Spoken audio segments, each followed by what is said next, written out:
ఓం నమ శివాయ. జ్ఞానమురళి మీకోసం మీ భాషలో. జ్ఞానమురళి 37వ భాగము. అందరం శివబాబా స్మృతిలో చదువుకుందాము. నేను ఈశ్వరీయ విద్యార్థిని. శివబాబా నాకు టీచరు. బాబా నాకు సద్గురువు. నేను మాస్టర్ సద్గురువును. ఒక రాజు, గంధం చెక్కలు అమ్మేవాడు ఇద్దరూ మంచి స్నేహితులు. గంధపు చెక్కలు అమ్మేవాడు రాజుభవనానికి వచ్చినప్పుడు రాజుగారు మంచి మర్యాద ఇచ్చి నాకు మంచి స్నేహితుడు అని చెప్పి తనతో పాటే భోజనం చేయించి పంపించేవాడు. రాజుగారు కూడా గంధపు చెక్కల దుకాణం వైపు వెళ్ళినప్పుడు అతని ఇంటికి వెళ్ళి భోజనం చేసి వచ్చేవాడు. వారిద్దరి స్నేహం అంత మంచిగా కొనసాగేది. ఈ గంధపు చెక్కలు అమ్ముడు పోక వ్యాపారం సరిగా నడవడం లేదు. ఈ రాజుగారిని చంపేస్తే గంధపు చెక్కలన్నీ రాజుగారి దహన సంస్కారాలకు కొనుగోలు చేస్తారు. నా వ్యాపారం బాగా నడుస్తుంది అని సంకల్పం చేశాడు గంధపు చెక్కలు అమ్మేవాడు. ఒకరోజు రాజుగారికి కూడా ఒక ఆలోచన వస్తుంది. పక్క రాజ్యంలో గంధపు చెక్కలకు బాగా గిరాకీ ఉంది. ఇతనికి విషం పెట్టి చంపేస్తే ఈ గంధపు చెక్కలన్నీ అమ్మేస్తే చాలా లాభం వస్తుంది అని రాజు సంకల్పం చేస్తాడు. కొన్ని రోజుల తర్వాత ఇద్దరూ ఎదురెదురుగా కలుసుకుంటారు.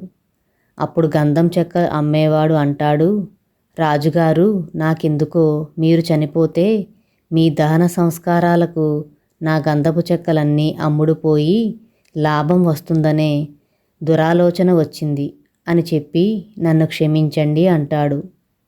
అప్పుడు వెంటనే రాజుగారు కూడా నాకు కూడా మిమ్మల్ని విషం పెట్టి చంపేసి గంధపు చెక్కలు పక్క రాజ్యానికి అమ్మేయాలని ఆలోచన వచ్చింది అంటాడు. అప్పుడు ఇద్దరూ కలిసి ఒక గురువు దగ్గరికి పోయి మేమిద్దరము మంచి స్నేహితులము, మాకు ఇలాంటి ఆలోచనలు వచ్చినాయి అని చెప్తారు. అప్పుడు ఆ గురువుగారు, మొదట మీరు రాజుగారిని చంపివేయాలనే ఆలోచన చేశారు. అది రాజుగారికి టచ్ అయ్యి మిమ్మల్ని చంపేయాలని ఆలోచన వచ్చింది. ఆలోచన కూడా ఆలోచించాలి అని చెప్పి పంపిస్తాడు గురువుగారు. బాబా అంటున్నారు, మీరు చేసే వ్యర్థ సంకల్పాల వల్ల సృష్టికి ఎంతో నష్టం వాటిల్లుతుంది. మీకు ఏమీ తోచకపోతే శాంతిగా ఉండండి, కానీ వ్యర్థ సంకల్పాలు చెయ్యొద్దు. మీరు ఒకరికి హాని కలిగించే సంకల్పాలు చేస్తే ఎప్పటికైనా అవి మిమ్మల్ని తిరిగి చేరుకుంటాయి. ఇప్పుడు మీరు అనుభవిస్తున్న ఈ అలజడికి కారణం మీరు చేస్తున్న వ్యర్థ సంకల్పాలే. సంకల్పం చాలా శక్తివంతమైనది. దాన్ని మంచి కోసం ఉపయోగించండి. ధర్మం కోసం సంకల్పం చెయ్యండి. శ్రేష్ఠ సంకల్పం ఎంతో మంచి చేస్తుంది. మీరు శాంతిగా ఆనందంగా గడుపుతున్నారంటే మీరు చేసిన శ్రేష్ఠ సంకల్పాలే కారణం. గమనించారా అంటున్నారు బాబా. మీరు మనసులో చేసే సంకల్పం ఎవరికి తెలుస్తుంది, నన్నెవరు గమనిస్తున్నారు అనుకోవద్దు. మీరు చేసే ప్రతి సంకల్పం రికార్డ్ అవుతుంది. అది తప్పకుండా మీకు తిరిగి వస్తుంది. మీ జీవితంలో చాలాసార్లు గమనించే ఉంటారు. కొంతమంది వ్యక్తులు అకారణంగా మిమ్మల్ని తిట్టిపోతుంటారు.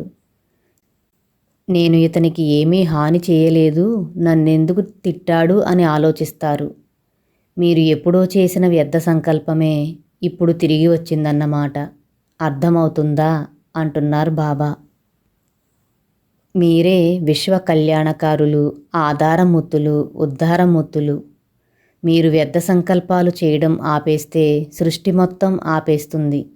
మీరే పూర్వీకులు కాబట్టి ముందుగా మీరు పరివర్తన చెందాలి.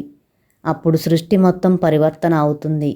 మీరు చేసే ప్రతి సంకల్పం ఎంత విశేషమైనదో గుర్తుంచుకొని ప్రతి నిమిషం చెక్ చేసుకుంటూ ప్రతి సంకల్పం ఆలోచించి చేయండి.